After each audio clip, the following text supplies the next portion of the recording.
Welcome to another episode of Geek-Men and the Masters of the Thunder Nerds. I'm Dustin. I'm Zombie, and this is It's Frickin' Figures. And Indeed it boy, is. do we have a super guest tonight. That we do. All right, without further ado, boom, Brian Flynn, welcome back, man. That guy. We got that guy tonight. Yeah.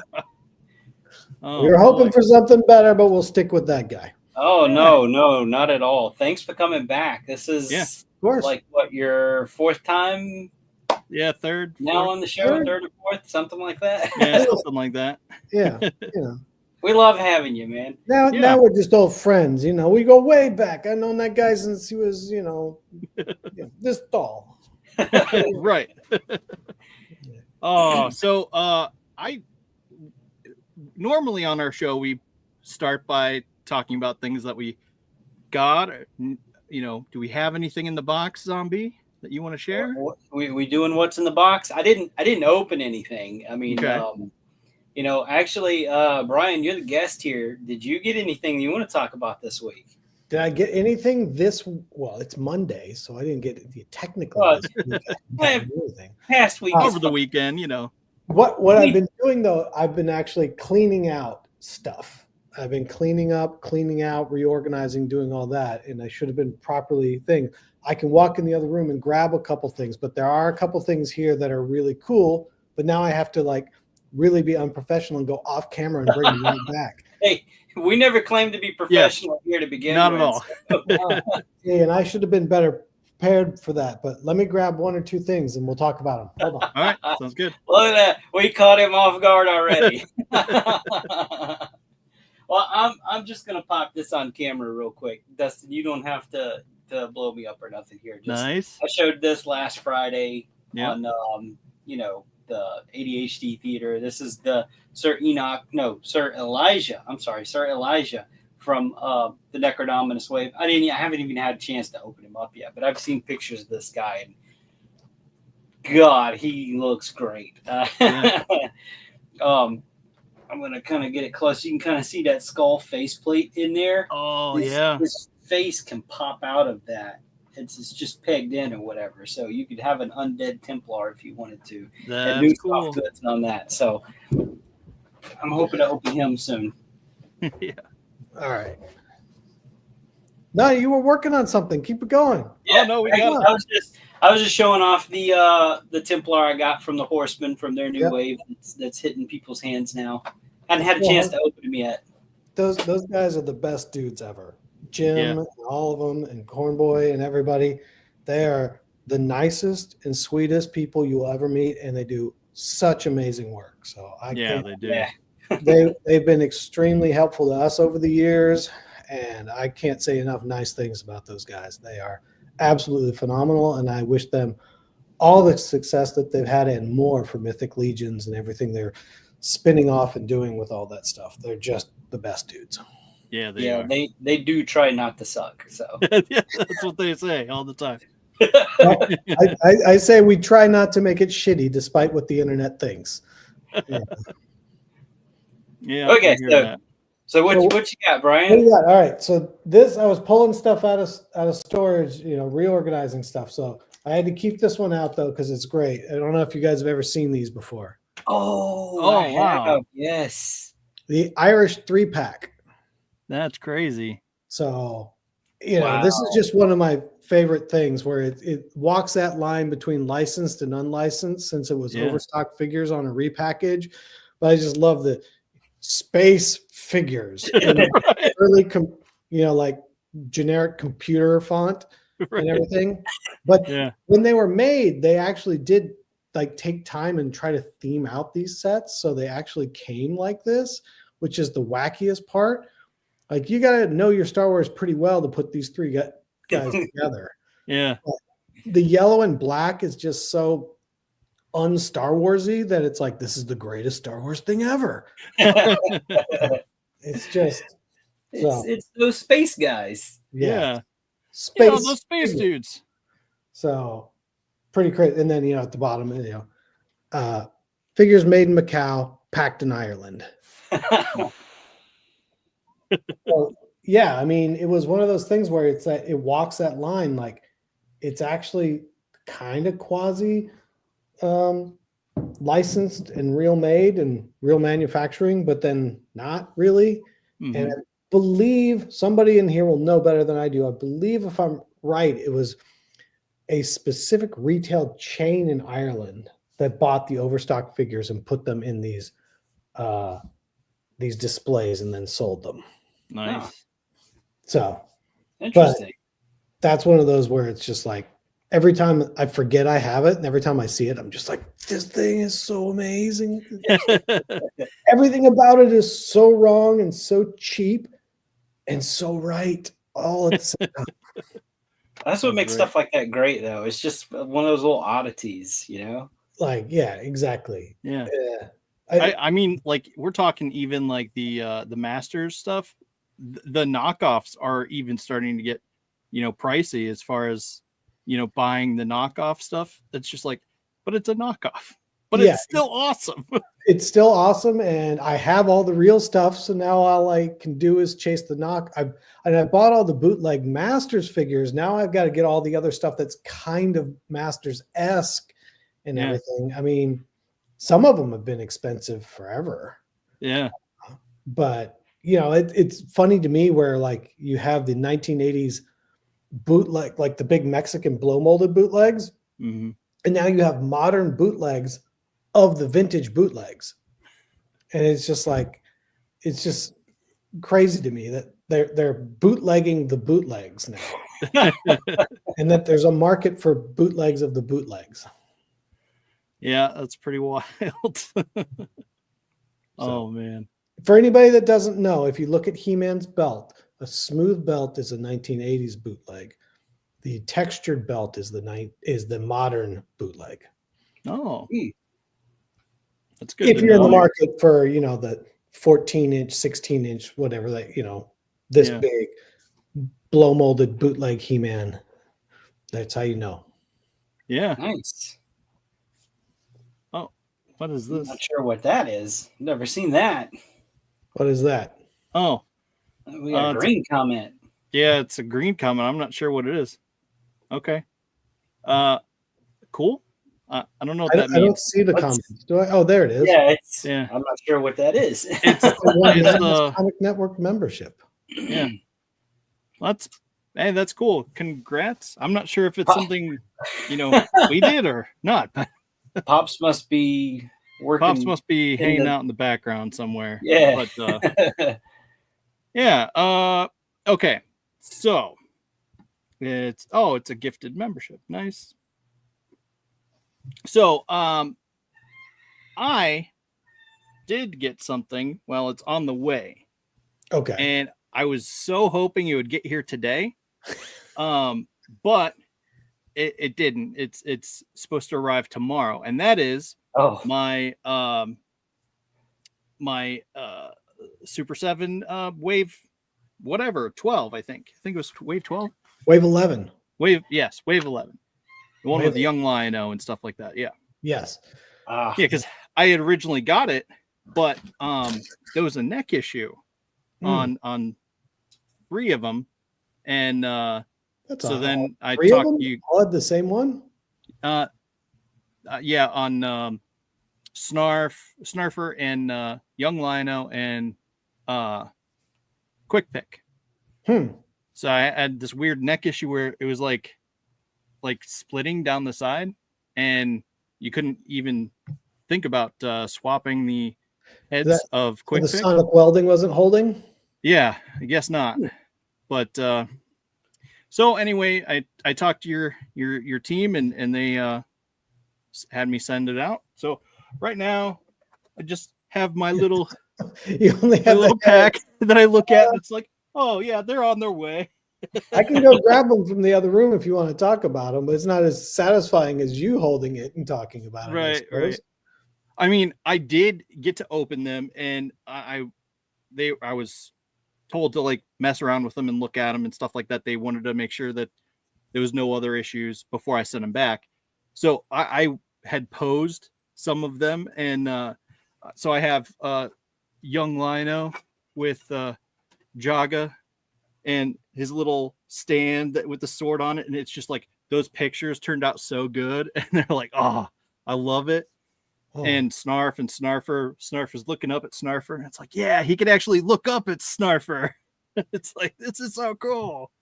Well, but yeah, I'm glad that you like them. I'm disappointed that you got ones that had problems with it, but at the same time, like, it's odd that they would all have had the same problem. It's very weird. Usually it's specific problems are contained to assembly line moments. So that just makes me wonder about things in general. But so there wasn't there one, was it Young Lion-O? Like it had started splitting beyond where the weld mark was supposed to be. Like it had started coming down like a visible crack in the neck. But I can honestly say, in all the years we've been making these figures, I've never heard like of the welds on the necks ever coming apart on anything we've made. That's so weird. Yeah. Well, I mean, so anyways, so now that you've broken the curse, right? He got the bad batch. Yeah, I guess so. Well, it was weird because also the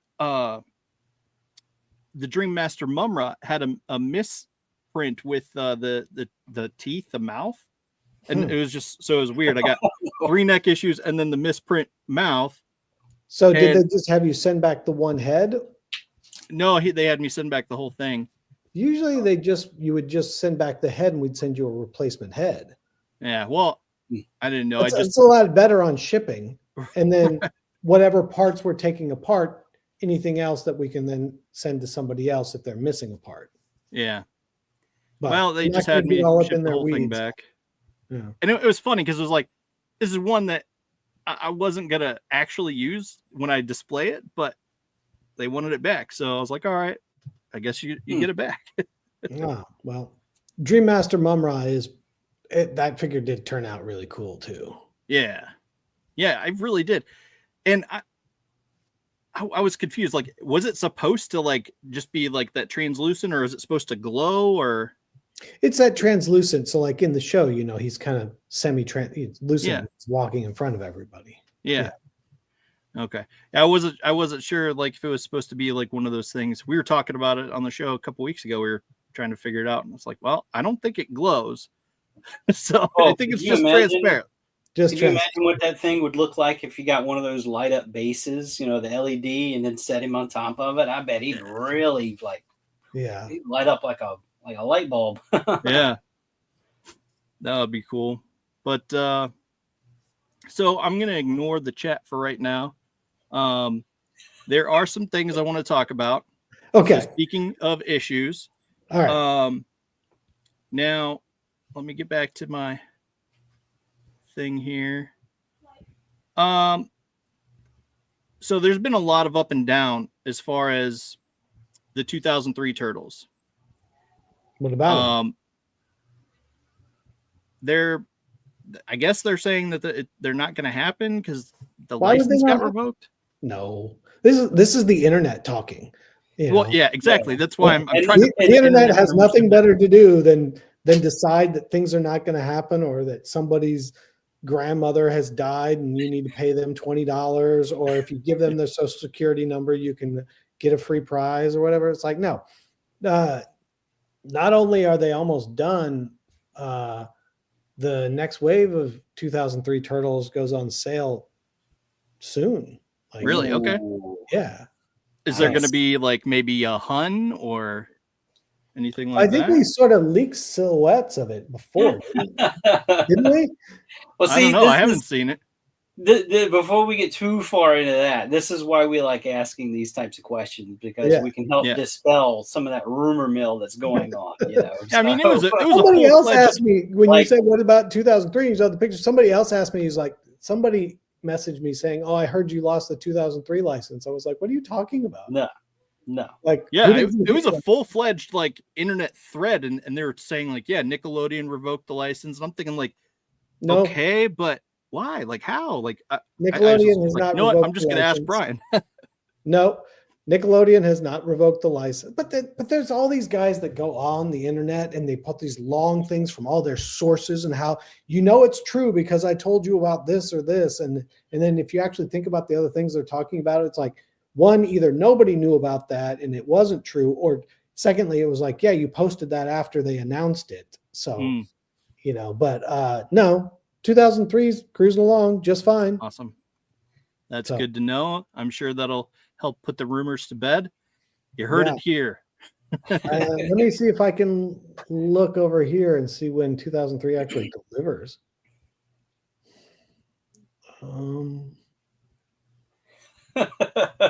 We have Figure Fight Club. Dustin is straight asking the hardest questions. Love it.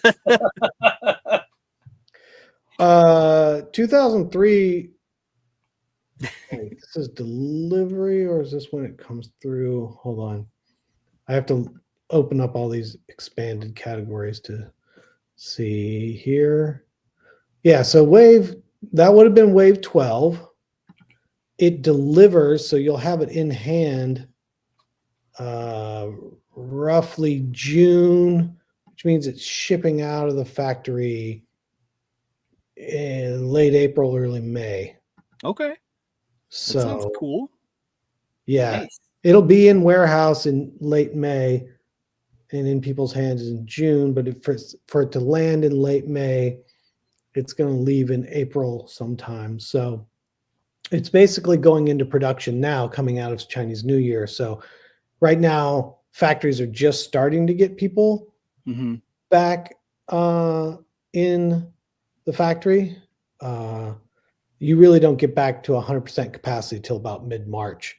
Yeah. So that would be then shipping out.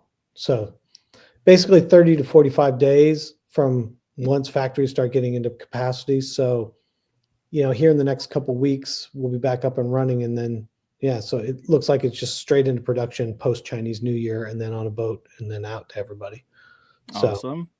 So, so those are coming out. And then I don't have the date in there because I was looking at, that one. But I mean, I think we even teased the silhouettes for the next wave of 2003 way back last year. Oh, really? God, I thought there was a TMNT panel where they had us tease the second wave, and we showed silhouettes of the second wave. So that's cool. Somewhere out on the internet from a long time ago, and something you might be able to trust, because if they have a picture of the screen as opposed to a write-up, you can see, I think, the silhouettes for the next wave of 2003. But the 2003 wave won't go on sale, I think. I thought it was going on sale pretty soon, but usually we wait till the prior wave delivers before the next goes on sale. So it's probably, if those are going to be in hand in June, you're rubbing right up against Comic-Con. So it's either going to be a June, July pre-order, or it's going to be post San Diego pre-order. Okay. For the next wave of 2003s. Sounds cool. Cool. Definitely good to know. So there you go. Yeah. Put the rumors to bed. We got it. Yes. That's an easy one. That's like, here, factual. Here's where it's coming. Like, there you go. That's awesome. We had another question. Are there any in the future plans for like Murdude or King Lionheart, Panda Khan for like the regular turtles? The classic ones? Not right now. The classic turtle license gets very convoluted right now. Okay. Because there's there's always what's Playmate's working on. There's a host of other things going on like that. There's a bunch of figures that we've got finished. I don't know when they're going to come out, when they're not going to come out, but there are a bunch of them that have been sculpted. Some of them are kind of ready to go, but I don't know the who, what, when, whys, and wheres of it. It gets very complicated, and we generally put our line plans together a couple years at a time. Like, this is what we're going to do over the next 24 to 36 months. Here's how we would roll it out. Here's what we're going to do. But in between those times, sometimes other partners come in with other initiatives or something else that then may take precedent or rewrite how we're going to get on stuff. So Yeah. there's other stuff sitting and waiting. I just don't know exactly who, what, when, where, or how on that. I know in 2003, I don't know about classic Playmates. Okay. Sorry, That's fair enough. Let me rephrase that. Not even classic Playmates, just classic Turtles. Yeah. Classic Turtles. Yeah, it's probably a good call. Fair enough. Yeah. Well, what is it?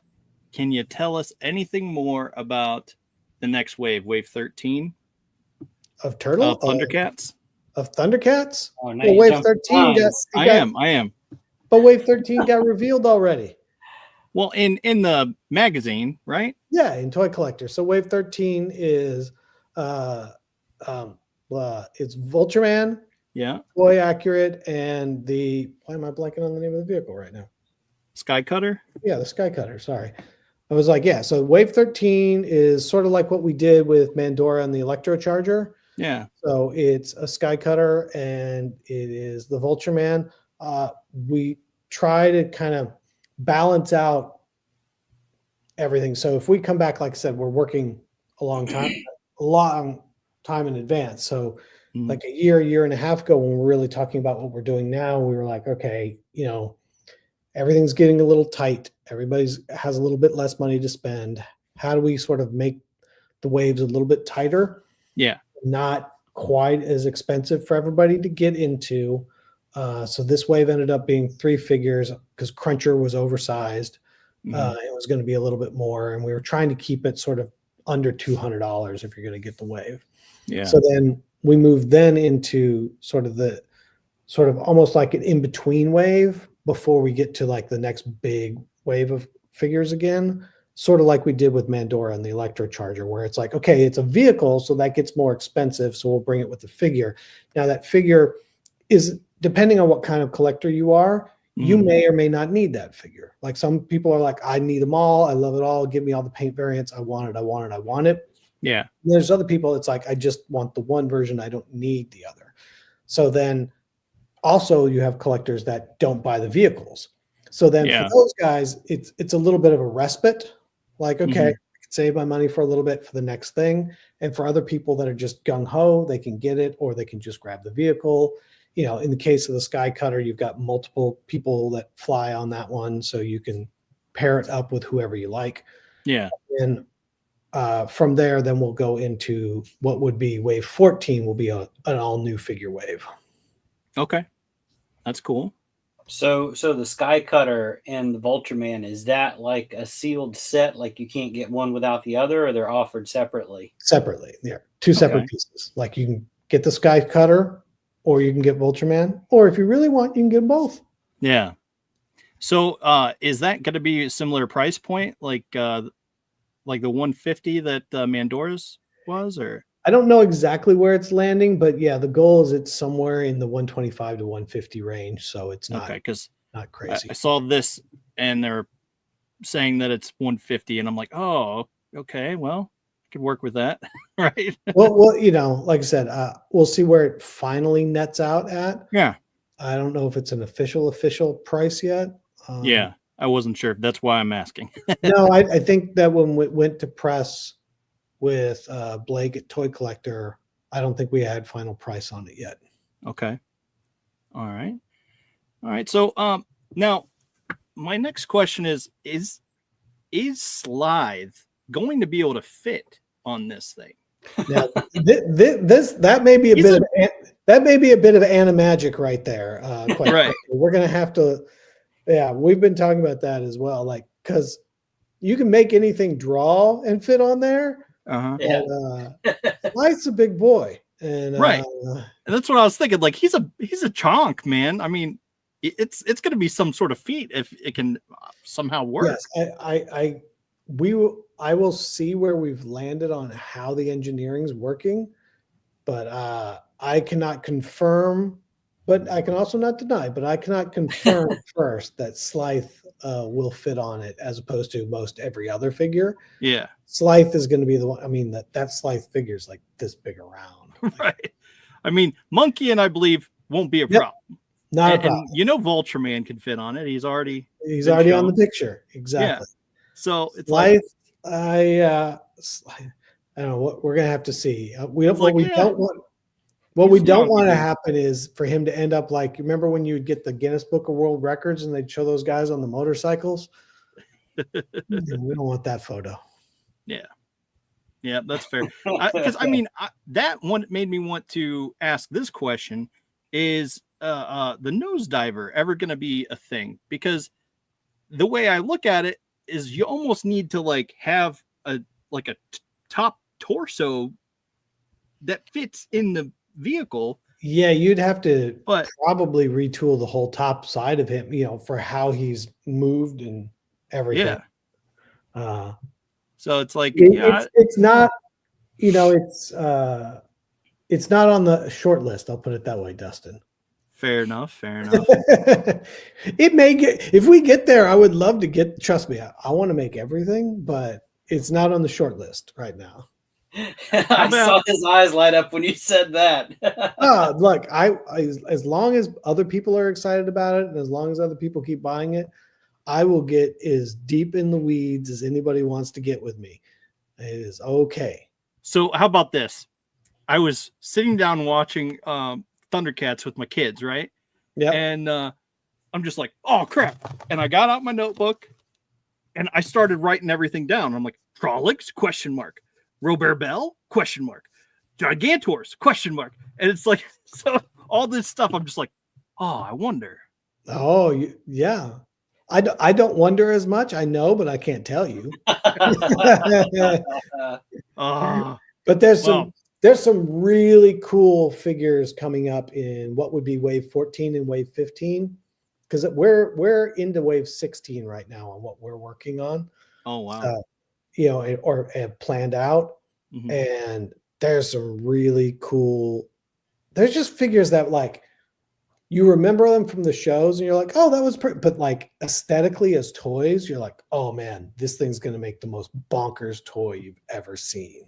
Yeah. Like, there's some really, really cool figures in those waves. Some really deep cuts too, that I think people are going to be like psyched on.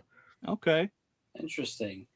That kind of plays into something I wanted to ask, which is, I know releasing some of those older sculpted Thundercats of the main team are probably out of the question, but are there any future plans of like new tooling for, those key characters that maybe somebody's coming late into the line and gives them another chance to get those key members?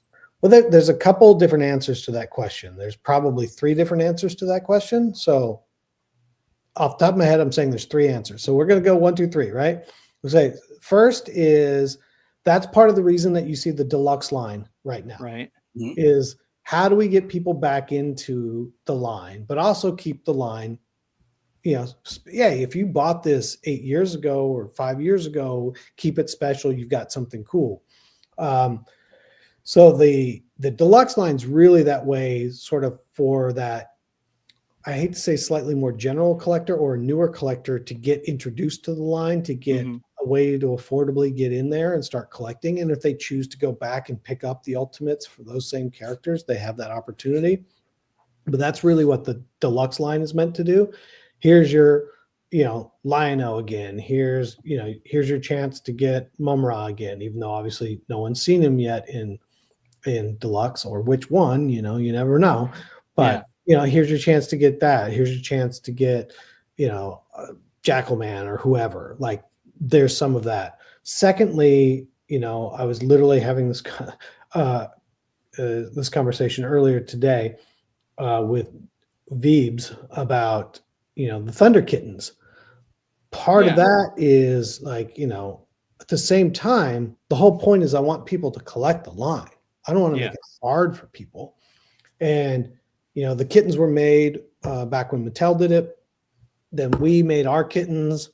And, for whatever reason, like, people didn't buy as deeply on the kittens as maybe the demand was there. I'm not like, they were sold just fine. Yeah. But I think a lot of people are like, oh, I have the old ones, I don't need this one. Or maybe they weren't into the line at that point, or any number of other reasons. But all of a sudden, those just came out. Yeah. It's not like they were out a long time ago. Those just came out, and the secondary market's really expensive for those figures. So we're working on a plan right now to bring the kittens back so that people don't have to pay $200 or $300 on the secondary market to get the kittens. I don't, and those are recent enough figures that I feel like we can just sort of like, hey, we're going to make another batch of those figures for everybody. So like, be cool, bro. Yeah. You know? And then thirdly, for some of those early figures, we're going back and retooling them and improving them. That's sort of what we did with Lion-O. Is, hey, here's a retool that sort of fits with the aesthetic of the line as it's grown throughout. So if you really put that sort of some of those figures from wave 1 against where we've gotten, which I believe is much, much more cartoon accurate, they just stand out more. So how do we retool and rebring some of those characters back? So when we do bring back a character that people have been asking about for a long time, we're improving it and bringing it back. So that's kind of the third part of that. Okay. All right. Thank you. Yeah, no, that's cool. So to your point, yes, we're going to bring back in short term the Thunder Kittens. And you'll have both Wily Kit and Wily Cat, but there also are a couple other ones where you're like, that one's been gone for a very long time and they haven't done anything with it. And it's like, we're working on it. Working on it. That guy's coming back. Yeah. I know. I know we had someone asking about Panthro. Yeah, he wanted me to ask about Panthro. It seems obvious that he should be back at some point, right? Who else is going to drive the Thunder Tank? Right. Like, come on, you got to have Panthro, right? So I would hasten a bet if I was a betting man that there's probably something being done with Panthro. Just it's not done yet. Can you confirm or deny that he'll be pinless? Of course he'll be pinless. Why would we put pins? Why would I retool something and be like, let's put pins in that? Pins in it, right? Yeah, come on. Let's put pins in that. Like, yeah. All right. Well, that's fair enough. So let's see. I want to ask some questions, but let's see. First, I want to backtrack and say we're pretty much, everything's shipping or has shipped with the Cat Slayer. Yeah. I think there's one more container still to go, actually. Okay. So we're pretty well done. I think there's only one container left. So we're down to like the last 100 people or so. Wow. Right. Yeah. That's awesome. That thing is a beast, by the way. We unboxed it, or well, I should say he unboxed it with his kids and they had a blast doing it. We did that live. And that thing is huge. I can't wait to see it with your kids because they're just gonna be like, "What? This is so big! It's so gigantic!" I can't imagine their minds being blown. Like this thing's as big as me. So how about this? We did hold up the cat's head to their heads as we compared it. But how about this? Let's see, where did it go? Boom! I have my cowboy hat. This cowboy hat sitting on top of my Cat's Lair. Yeah, it's massive. It's amazing. It's one of those things where you see it and you remember it being big, but it's not till it shows up at your house and you try to put it in your room where you're like, oh, this thing is way bigger than I thought it was. I know. I mean, I saw the measurements, but this is on me. I should have. It's like when somebody says that person's 7 feet tall and you're like, okay, I know what that is. And then they walk in the room and you're like, holy shit, you're 7 feet tall. Right. Exactly. So where I had planned on putting it, which was this alongside this in front of my posters there, but it wouldn't fit. The claws stuck out too far and I would be in my rocking chair and it would they would fall off basically. So it's like, oh, okay, I can't do this. So I had to move it back down to the floor and it's like, oh man, I need to figure out a way to levitate it. So that way, if the basement ever floods or something, it's safe, So you gotta get a big table, get a couple cinder blocks, an old door. You're done. Yeah, exactly. And then you can park the Thunder Tank under it. Right. Exactly. Which I mean, I understand that the Thunder Tank can't fit inside the claw. I get that. I'm a realist. Like if you want a Thunder Tank to fit underneath the claw, we're going to have to make this the size of the Empire State Building. Right. Whoa. You know, well, maybe not. They Because didn't have to be at least like a full like house size. You yeah. know? Because I mean, if you think about it, in the cartoon, let's see, the cartoon, where did I put it in here? Yeah, they have the feliner in under the claw, Yeah. and it takes off and goes to outer space. The feliner. It's the biggest thing that I can't even fathom you guys making that. You are correct. That was the same thing. It was like, well, what's next? It's like, next is nothing. Can I just take a break, please? I Wait. mean, like, Give the other lines some playset love. Yeah. how about let's take a hot minute and not make a play set?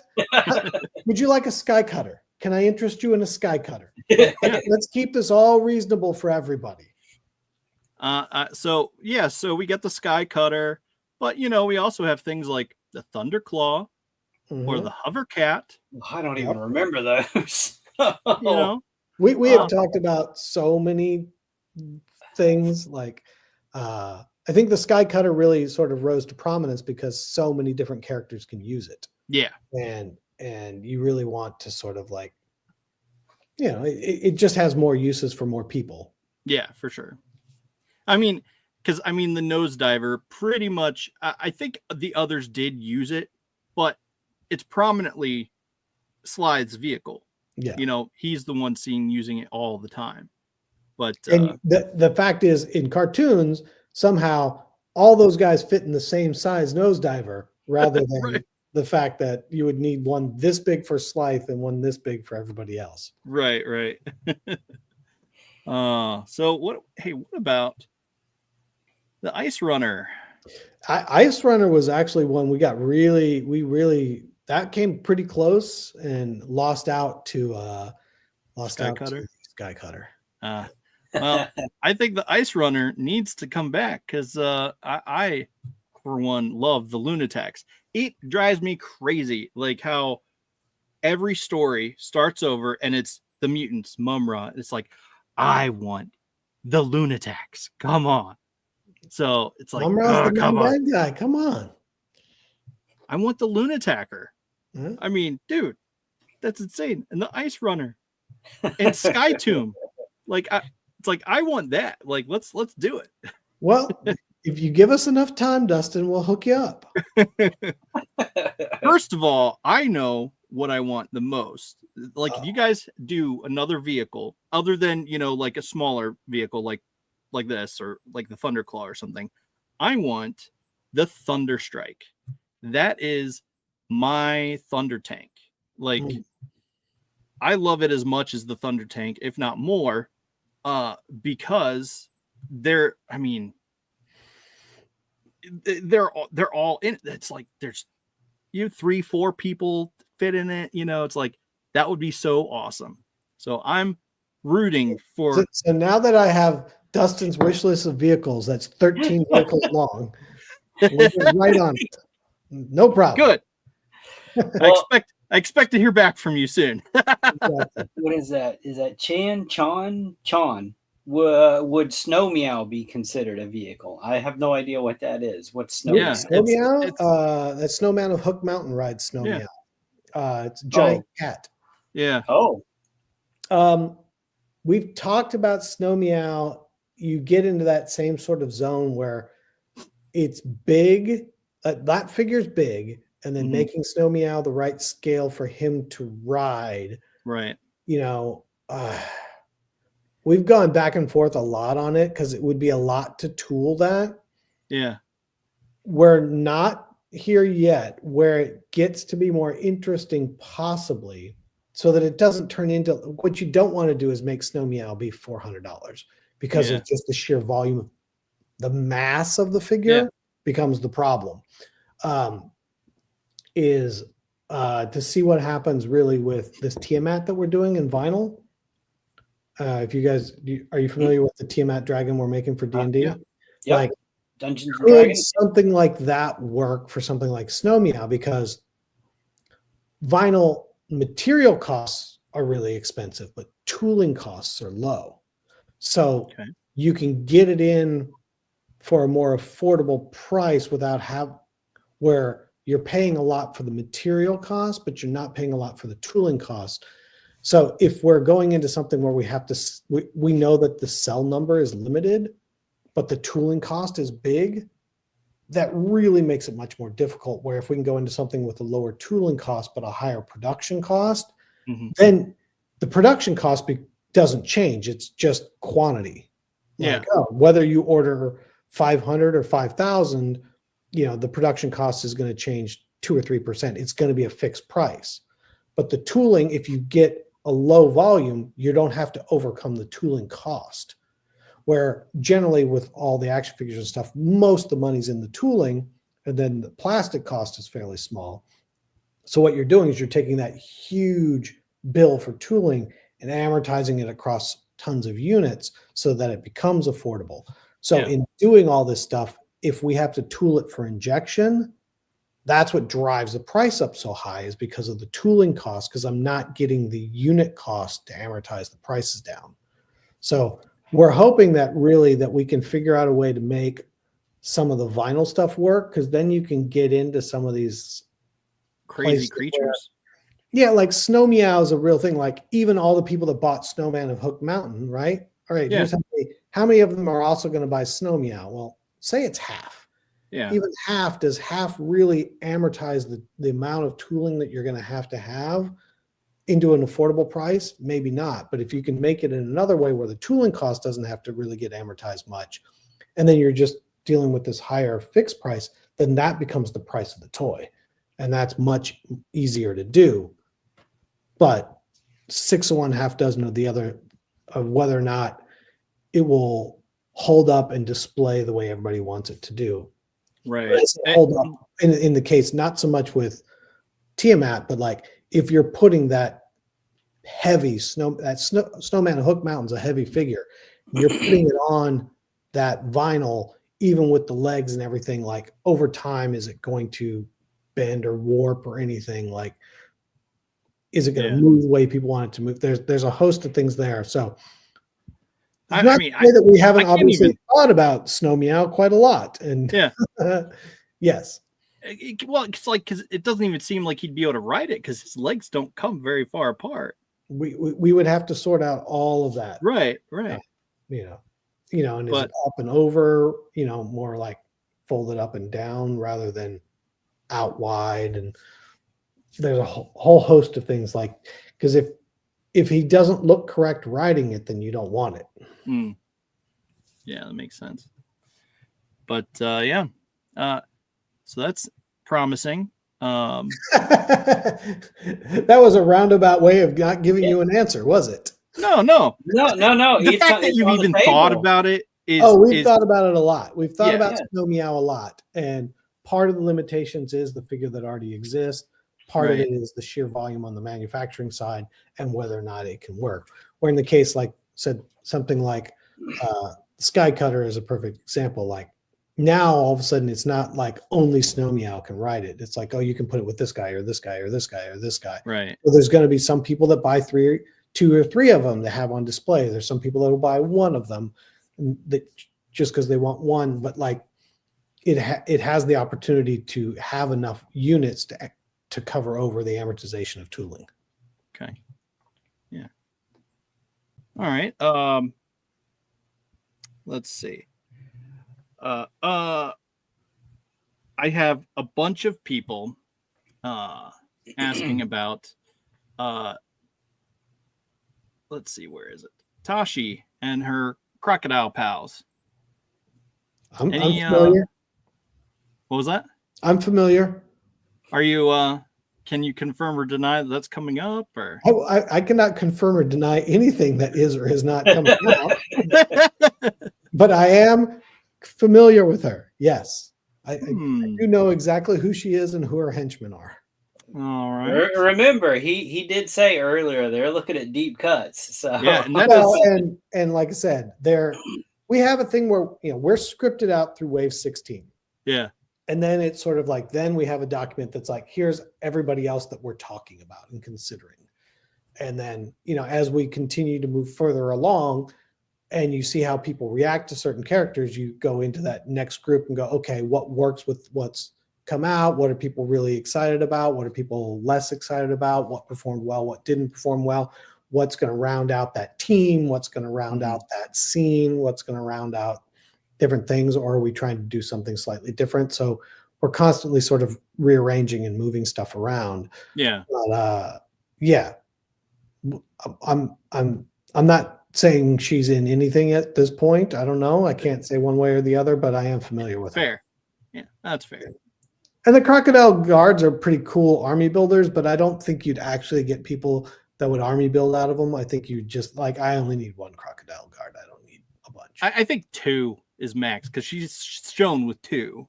Yeah. But so maybe a wave where her and the other 2, maybe. But if you're going to bring her out, you would have to also bring out the Crocodile Guards. You couldn't bring them out later. Right. No. Yeah. No, because that wouldn't make sense. Like, oh, now you get several waves down, and it's like, wait a second. Okay, so for example, the Thunderian Guard, I picked up 2 of those just as to fill out like another.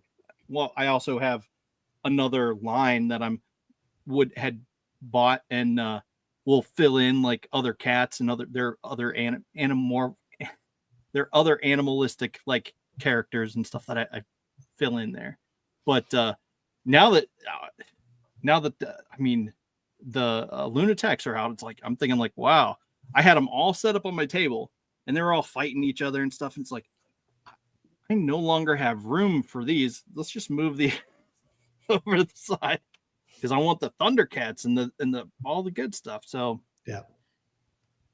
So how soon can I expect my lunatics complete or the berserkers complete? Is it going to be in the next wave? Next wave or 2? They'll be completed. I'm trying to remember, I'm looking forward onto thinking about what's in upcoming waves. We will get to everybody. Yeah, well, yeah, I'm sure. I can't remember exactly what wave who's in right now. All right. Because I have my certain favorites that are in each wave. I'm like, this is the one. Oh man, no one's expecting this guy. And it's like, some of the other ones like that where you're like, check, we know we have to get to this one. Yeah. That's not the one where I'm like, oh yeah, here we go. Like, okay, so for me, I'm thinking like Red Eye. It's an obvious miss why he isn't out there yet, right? Well, I feel like Red Eye, like Cruncher, it perfectly sets up the mold or the form for Red Eye. It's similar. It's not the same, but it's. Oh similar. Yeah, no, definitely not the same, but yeah. No, like I would be very surprised if he wasn't in the near future. Okay, fair enough. He's not in Wave 13 though. All right. Yeah, well, you've already said that. Yeah, but yeah, it's a very obvious miss that he's not there. But I would say that you'll get him soon enough. All right. The one I keep wondering about is Tugmug. Mm-hmm. Like, how are you actually going to do that? Theoretically speaking, how would we do it?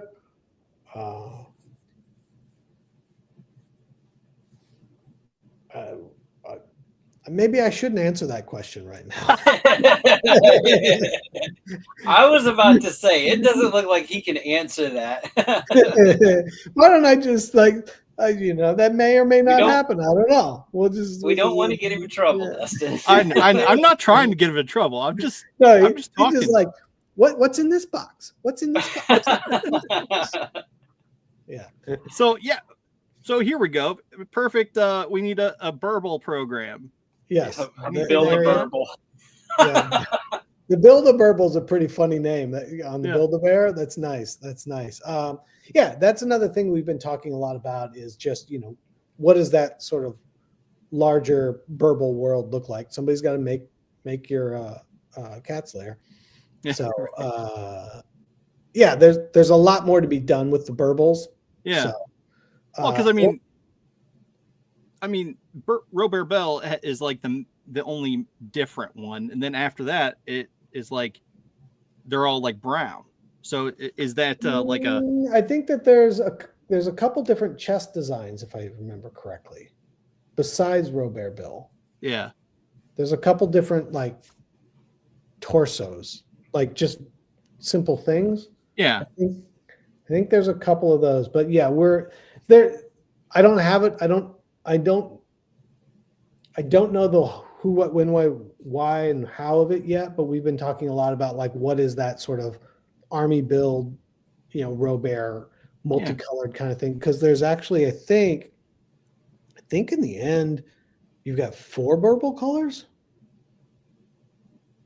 I think could be. You get into all this stuff too of like, if you look at this rip from this DVD, or you look at this rip off this thing or this, they're all, there's that. Then you've got the toy color stuff, and then you've got all this different, there's a lot of stuff to be done with the burbles. Mm-hmm. Yeah, you could do just like Mr. Potato Head it, just whether it's plug and play, they just mix and match.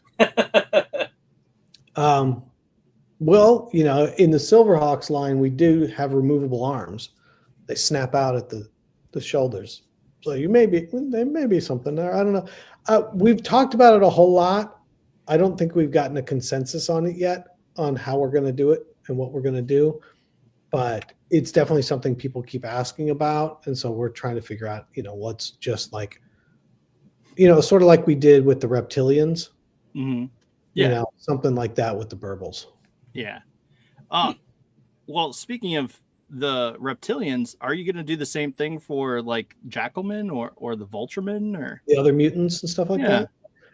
We've talked about it a lot, but nothing as of yet.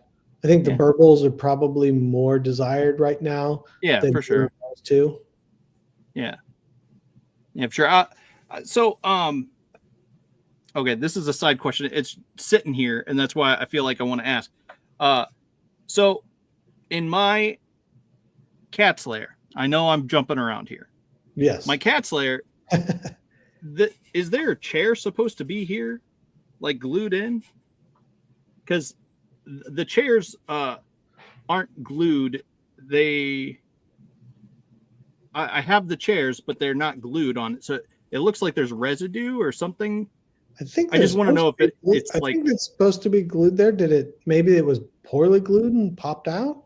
It's possible. I'm just saying, like, I just wanted to know. know. Thing, like, quite frankly, like, I'm thinking about like 2026. Like, I literally have to go in the other room and grab one and look at it. Hold on. Okay. So, do you have a loose chair somewhere, Dustin, that looks like it might be going to fit that slot? Or yeah, I do. I have the chairs. Oh, but, it's not like it's not totally I'm just, missing. No. I'm just trying to ask if it's okay to like glue it down, or if it's not supposed to be glued. Well, you'll have to send the whole cat's lair back. So yeah, no. No, nope. Burbles are like Ewoks. Yeah, very much so. Yeah.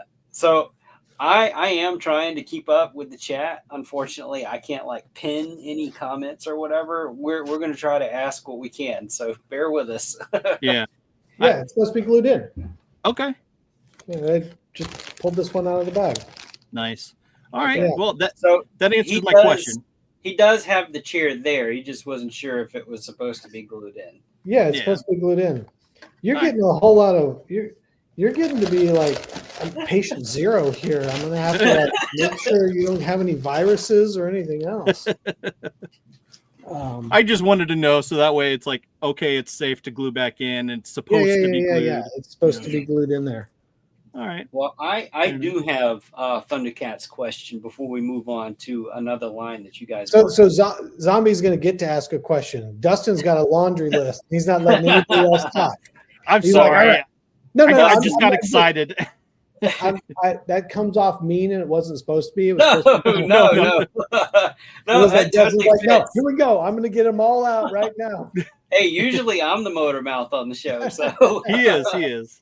No, Dustin, you got to help me out with the year here. But the reboot for the Thundercats, will we ever see any of those characters in your line? the 2011 we've Thundercats. talked about it actually a good bit. I think that's probably a place that we'll look at once the sort of interest in the classic line sort of wanes a bit. Then it'll be time to sort of look at that. But right now, it seems like everybody's still on board. Yeah.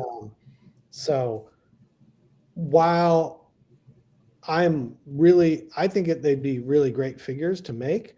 Mm-hmm.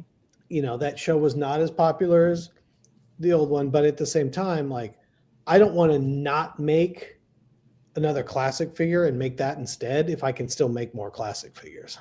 Exactly. Right. I mean, like, just the potential of Panthro with his mechanical arms, like, it's just like, that's brutal when he actually got him cut off and stuff. But anyway. Yeah, no, we've talked about the line, and we've just basically said when people are done with this line, then we'll move on to that line. Okay. But until then, people seem to be really pumped on this line. So fair enough. Yeah, for sure. I'm just curious, did you guys happen to, like, did the license come with anything else, like the 2011 or the comics? Because I'm sitting here with a stack of comics. Like, here's this cool character, Apex, and we've talked to Dynamite a little bit about what they're doing and stuff like that, and seeing Wildstorm. Yeah. So you've talked to Dynamite, huh?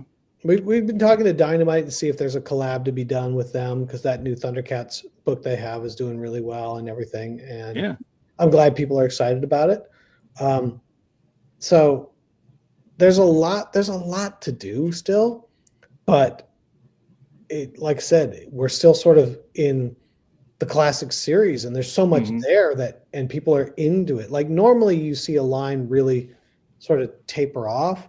What we've really seen with this line is it's hit sort of a median, and the amount of people that are continuing to collect the line is staying solid. It's not falling off. They're like, yes, please keep coming. Yeah. And then really here in the last year, we've seen it sort of uptick a little bit too, especially after Deluxe came into fall, of new people sort of jumping in a little bit, you know. So let's keep this train rolling, and when everybody's like, okay, I have enough of the old stuff, give me something newer, then we'll move on. Okay.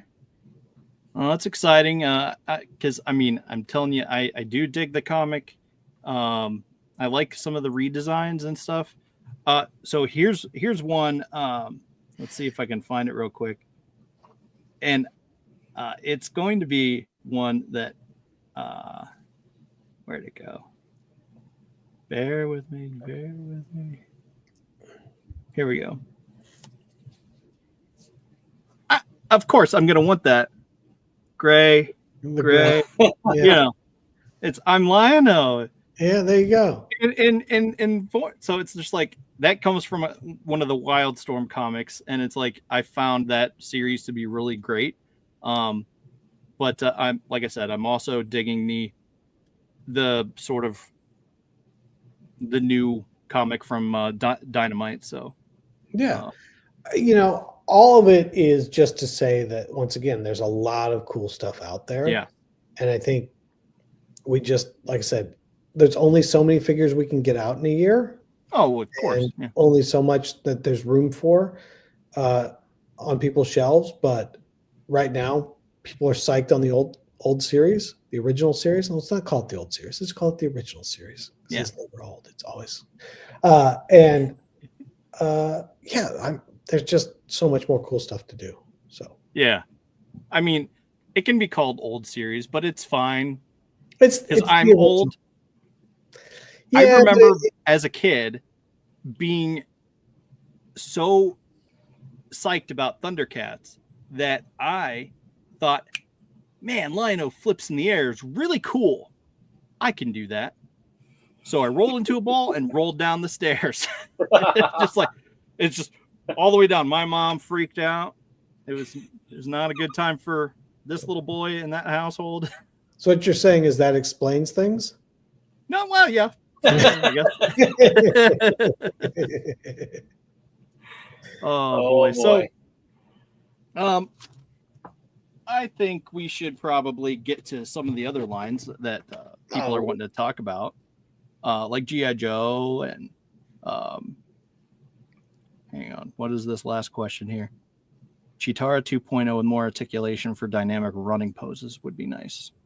Okay. Okay. Chitara is still the only Thundercats figure I've ever made where somebody asked me about a thigh gap.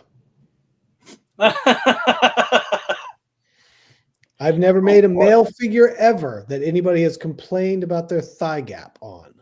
Yet somehow when it was Chitara, it was an issue. I don't know. Some people are weird. I take it as it is. Where it's just like, okay, all right. What is probably the weirdest complaint or issue that's come up with the Thundercats line, or any line rather? Let's just broaden that. Any line. No, you know, there's a fine line between all of this. I mean, a lot of it times is people making comments because, and we talk about this a lot. Like, you'll see people online, and they might be unhinged about something, but generally they're unhinged on something because they've been thinking about some toy that they wanted to have or what it might look like for a very long time. Mm-hmm. And when that thing shows up and it's not 100% the same as the way they've been thinking about it, if it's nothing like it, it's fine. But when it's 90% the same and 10% wrong, people just, it might as well just be completely wrong rather than almost exactly. And every single person has a different version of what they think that correct is. Mm-hmm. And so you always have to sort of wade and comb through all that to go, okay, what parts are valid critique and what part is emotional? Yeah. And what part is not valid? Yeah. You know? And so I always try to sort of take commentary really around that. Mm-hmm.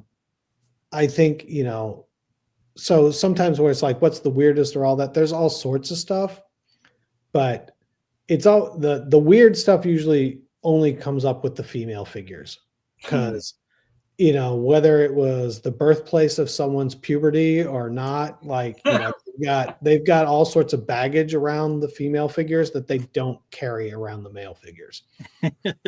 And so you're like, all right, like when we did some of the She-Ra stuff we did and people were like, it looks like a boy. I'm like, all right, that is code word for her boobs aren't big enough. You know, I guess like, maybe. No, I thought it looked fine. The way she looks like, and then it's like what they're wanting is like, give me She-Ra in 6-inch heels that looks like a Playboy model. And I'm like, well, that's not what we're selling you either. Like, I'm trying to make it look like it. Look, they were already pretty out there on screen already, you know, right? Like we can stick to screen accurate and you should be fine. But instead it's like, okay, all right already. So usually the creepy comments come in on the female figures. Like I said, we've taken a terrible detour here, but like, like you don't ever see somebody critiquing a male action figure and going, the thigh gap is wrong, or the crotch isn't correct, or any number of those other things. They'll look at the likeness of the face and they'll look at the accessories, but very rarely do you have somebody go like, you know, really what's going on with the bulge in that guy's pants? Right. You know?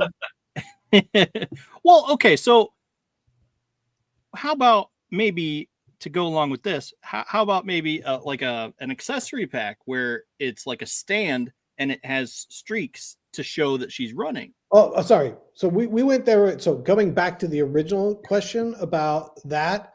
So my question when they say improved articulation for the running pose, my question would be, what part of the articulation is not giving you what you want? And is it replicable in toy form versus what you saw on screen where she's way forward, the neck is back at, you know, a 90+ degree angle, and then you don't really see as much of the rest of her. Like same thing, like the animation of allowing Slythe to get on the Sky Cutter versus the physical thing. It's like, what parts don't give you enough? Is it a range of motion in this particular joint, or range of motion in this particular joint? Or is it just literally that running pose of her leaning forward is actually so distorted from reality versus what your brain thinks it is look like? That actually not even a human body could get into that pose. That's a lot of actually what we deal with a lot when you're talking about animation, is you can draw that. Yeah. But if you are an actual person, like, you can't do this jumping pose where you're like bending over one shoulder this way, but your leg is that way, it's like, it doesn't actually work, or sometimes, like, if you even think about like some of the, Spider-Man things where he flies up and like tucks himself into a little ball or something and then does a pose and pops out. And it's like, well, actually for him to do that, you wouldn't be able to have ribs. Right. Yeah. So with the Chitara running pose, I feel like, somebody could probably say like, I need more knee bend and elbow bend. But beyond that, I would think that I would have to go back and really look at the poses. Like, I know we came pretty close, but yeah. Yeah, he's talking about the exaggerated run. Yeah. Do the exaggerated running lunge. Yeah, I mean, that almost feels like almost more of something that you would really want to execute at like a statue level, maybe. So that you could have the trail of light coming from behind her and everything. Yeah, that's what I was thinking too. Yeah. But well, I mean, but it is a valid question. What he's asking is completely valid, which is, you're giving me these toys that look like they came off TV.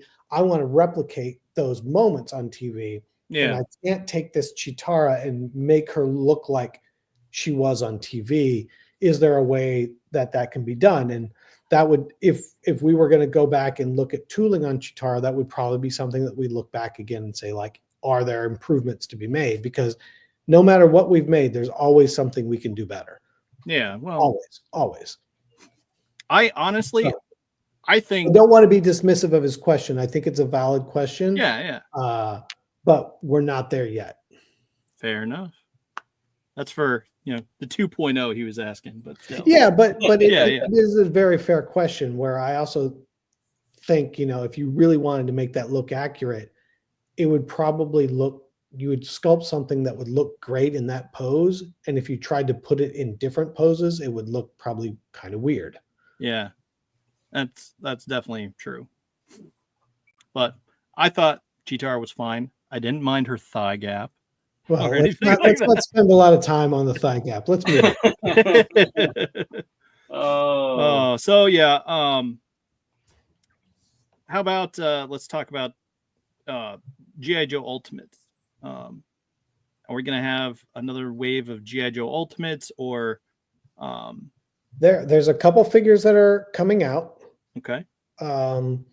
They will be a little later this year, summertime-ish. Yeah, because you talked about staggering them with Thundercats. Yeah, I mean, well, Silverhawks and Thundercats. Yeah, right. Yeah, sorry. G.I. Joe's slightly different audience. There's two more coming out. I will say that it, as a line as a whole, it's done okay. It hasn't done great. It started off really strong, but I think it just, not to sound defensive or anything, but I think really it just came back down to the fact that Classified is so successful. And if you're into Classified, there's so much product coming out with regularity that collecting two different lines at that scale, I think, is just unfinancially feasible for a lot of people. And they're doing a great line with the Classified line. That's a wonderful line for that look in sort of a modern G.I. Joe. But I think what we really started to run into was just, I can't buy both of these. Plus the accessibility of being able to walk into Target or Walmart and pick Classified up off the shelf is a real boost to any line. So we've got 2 more coming out soon, and then we'll just sort of see how it goes. There's a lot of stuff I want to make in that line. I think there's a lot of stuff that we haven't even scratched the surface for that line, but it's a very hit and miss for us with what resonates and what doesn't resonate. And I think it's really just down to the fact that like it's just the market's not big enough for 2 7-inch lines of GI Joe right now. Yeah, that's definitely fair. So we got a couple more coming. We'll see. I don't know. Look, there's nothing I would love more than to be making more of them. Yeah. But it's also That's that same thing too, where it's a really weird scenario. I think we've talked about this before, where that first wave came out and people were really excited and it sold really well. And so people bought in big, thinking that the audience was so big. And then you can still find wave 1 for sale, at discount from several places online because they overbought. And then if that happens, then people course correct to underbuy for the next line so they don't get stuck with them. So when you look at GI Joe waves 1 and 2, they're out there, but anything else after that is not readily available. Right. And but that doesn't stop people from being like, oh, these don't sell as well as I'd like them to. So yeah. I don't know. It's an interesting one because I think for the people that got into that, really, the feedback I get is, the same thing here. It's like, with the Thundercats collector, there's a very specific group of people, but like, these are the GI Joes I always wanted. Here's these screen accurate GI Joes. But if you're that collector, I think it's like, do I want to collect this line that's got 20 figures, or do I want to collect this line that's got 200 figures? Yeah. And they're, so it's not a net negative. It's just, there's only room for so many, the same thing. It's so many dollars that there are to spend on a license and a line. Yeah. Well, I applaud you guys for your screen accuracy on some of the lines that you work on, whether it's the G.I. Joe stuff or even the Silverhawks. Like that first line when it came out for Silverhawks and people were going, they're not shiny enough. And, but that's how they looked on the show. Like I totally got it right away. I looked at it and I was like, that's what they look like in the cartoon. What's the problem? But then, you had people holding out for vac metal. And you did some in vac metal, and then the people that bought the originals were pissed because you did the vac metal. And I'm like, you can't win, can you, man? But that again, that's that same thing. It's like I want the Silverhawks, and we're making an animation accurate line. So when you put your Silverhawks on the shelf next to the G.I. Joe figures, next to the Thundercats figures, next to some of the Masters figures we made, whatever, they all stand together. And I wasn't, we made some toy accurate ones, but it's like Silverhawks is that example. Not that many people really watch that TV show, but because that line was made, and they're made beautifully especially for the time, but that line was on clearance at KB. A lot of kids got clearance toys, not the full price cool toy they wanted to have. They got the half price clearance KB toy, and they got those vac metal. So when you ask them about Silverhawks, they remember a few episodes of the show, but they really remember the toy. Right. Yeah. And so, and they're like, oh, yeah, that's what it was. And it's like, well, no, actually, it's sort of like everybody remembering they had a missile firing Boba Fett. Yeah, no, you didn't. No, I did watch the Silverhawk show. Like it wasn't as long lived as Thundercats. I also watched the Thundercats too, but I had to compete with 2 other girls in the house, and so we ended up watching, Care Bears and My Little Pony and Strawberry Shortcake more than what I got to watch. So, But yeah, no, going back with the vac metal stuff with Silverhawks, like I had a handful of those toys, and that's, I remember both. I remember, well, the toys didn't look like they did on the show, which was fine with me, and they were kind of cool and real chrome finish, kind of shiny stuff, So I enjoyed both, Yeah. cartoon, the toys. It's a funny thing too, is that then you made them. It's like, well, if I would have made them actually toy accurate and given them cloth wings, then everybody would have been like, boo, hiss, like, why don't they have vac metal wings? It's like, well, it's like you have to reinterpret the memories of people into what the toy is that they want in today. Yeah. Right. So are there any plans going forward with more vac metal for the Silverhawks, like Copper Kid, maybe? Maybe. Okay, I can deal with maybe. Yes, obviously getting Copper Kid out in vac metal is sort of a no-brainer. Got to complete the team in vac as well, and there's one other vac figure that we're working on right now. Oh, cool! So nice. That's very cool. Well, I look forward to seeing that when you release the the shots. Bling bling. Yeah. Oh man. Well, let's see. So again, you got super7.com. Go visit. Is there any? We do have that. You are correct. Yeah. So, is there anything that you want to that we didn't ask that you want to just throw out there, reassure people, or hey, we're doing this, type thing? Obviously, Toy Fair is going to be in a week and a half. So there'll be some new stuff to talk about in a week and a half, I think. There's a couple announcements going out. I think right now, if we're talking about sort of the diehard action figure side of things, Godzilla's going great for us as well. That continues to be another really great line. Which I don't know if you got my message. I finally saw Godzilla -1, and it was so good. You're right. It's so good. It is the second best Godzilla movie ever, because you can't top 54 Godzilla just for spawning the whole thing. Right. May not resonate with you the same way as it did 70 something years ago, but -1 is absolutely incredible. It's a great movie that happens to have a giant monster in it. Yeah. It really is. It really is. That line, Thundercats, there's a lot of really cool stuff on the docket for this year. Obviously, delivering out Wave 11, Snake Mountain right now is great. Curious, is Thundercats Wave 11 still shipping in February? Yeah, February-ish, March-ish. Yes, they are. So they'll start in February and go into March.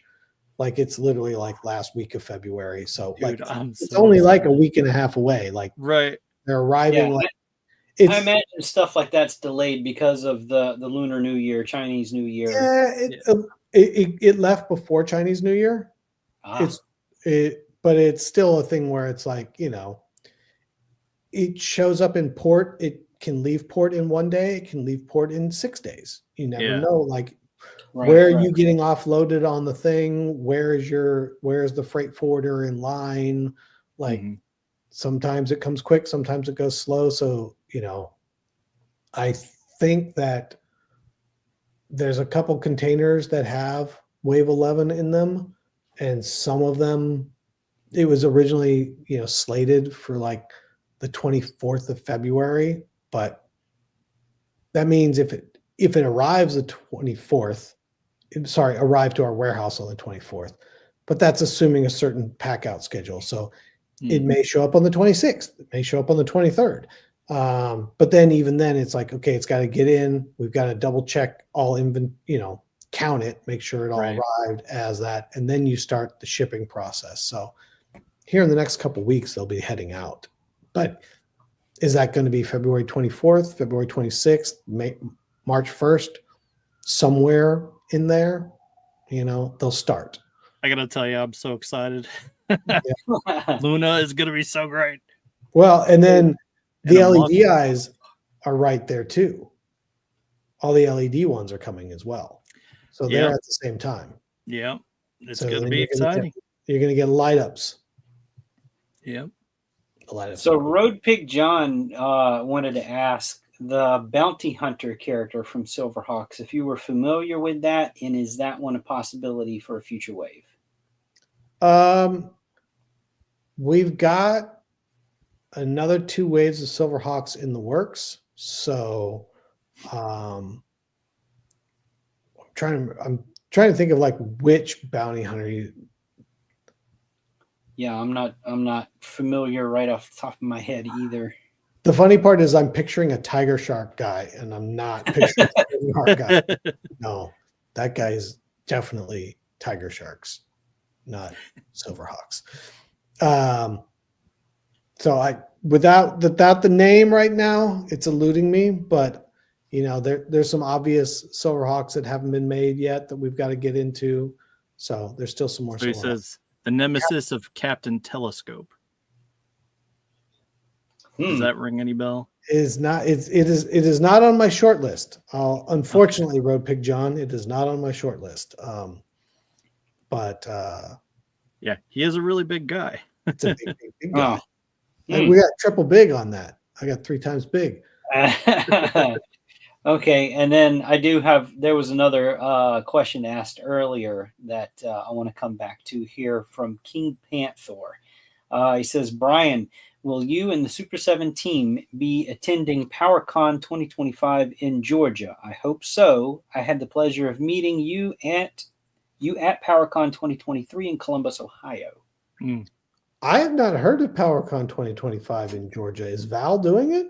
So it's PowerCon's kind of partnered with Toylanta this year. Okay. So it's not a standalone PowerCon. They're doing it at the same time as Toylanta. Huh. First I've heard of it, to be quite honest with you. Obviously in years past, going all the way back to the Masters days and everything else, PowerCon when it was it wasn't even Anaheim. It was it ended in Anaheim, but originally it was in, God, I can't even remember what name of that town was in LA. One of the beaches out there. Val did PowerCon all of those years. A lot of people like to complain about that, but there's a lot of work that goes into that. Oh yeah, totally. A lot of effort that doesn't get a lot of praise. But so down, at least with PowerCon in the past, we've always followed Val's lead since that's been his baby for 15 years, 20, somewhere in there. So the first I've heard about this PowerCon Atlanta, so I don't know anything about it right now. Obviously, it's always great to come and hang out with all the sort of Masters fans that we don't get to talk to anymore. But those guys generally also like Thundercats and Silverhawks. So, no, it's very interesting. I'll have to check in on what it is and what's going on. Yeah, Toylanta, isn't it called, right? Yeah. There's the date escapes me, but I mean it's coming up soon, I think. Yeah, I was thinking March something, which man, if it's March, there ain't no way we're gonna be there. Right. No. We need time to plan. I know, right? But if you did meet me in Columbus at 2023, I hope it was okay. I hope I was nice. Well, I know I met you in 20, whenever it was, at that same PowerCon. So, and you were a perfect gentleman, so to speak. I try to be. Those conventions are a lot of fun because you can actually shop and find stuff. Like, I picked up a box Shogun there, and I picked up some Japanese vinyl and a couple Gargamel figures.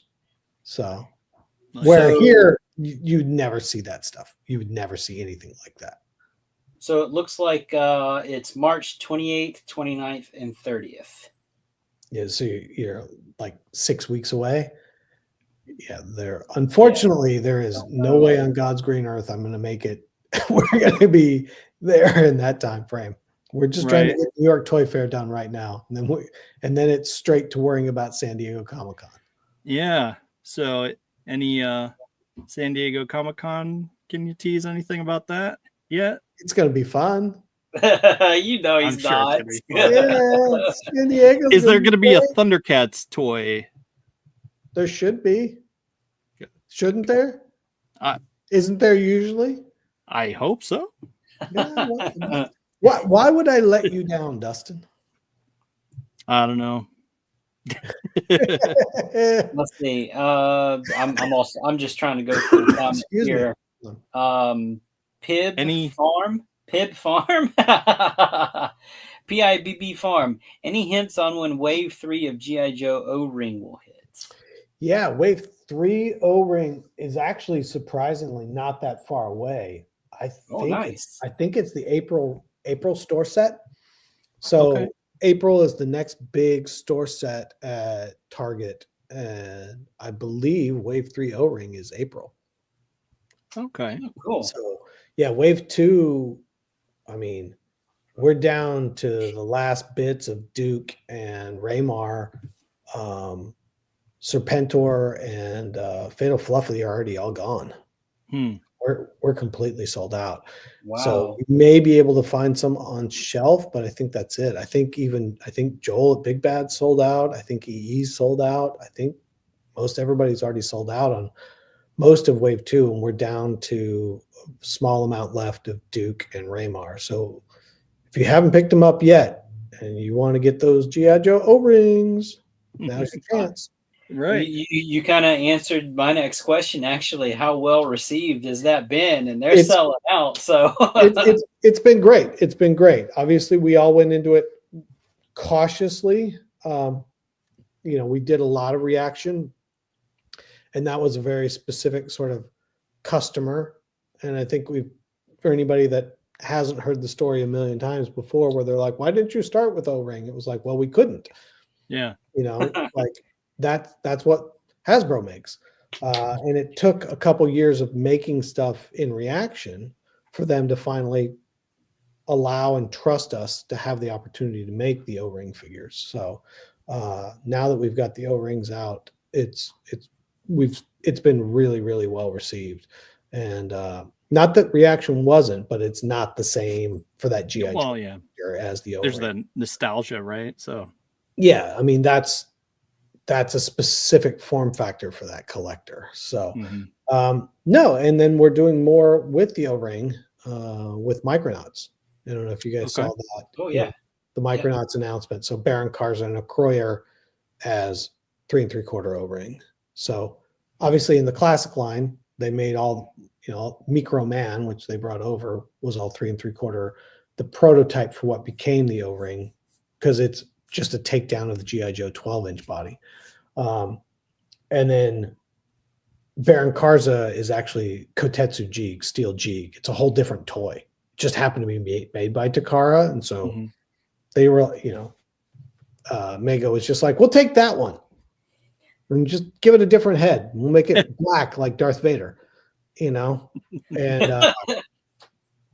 it has, for anybody that collects Japanese toys, you're just like, what? It would be like somebody coming over here, like they had a toy line and they walked over there and they were just like, that Stormtrooper guy, we'll take him.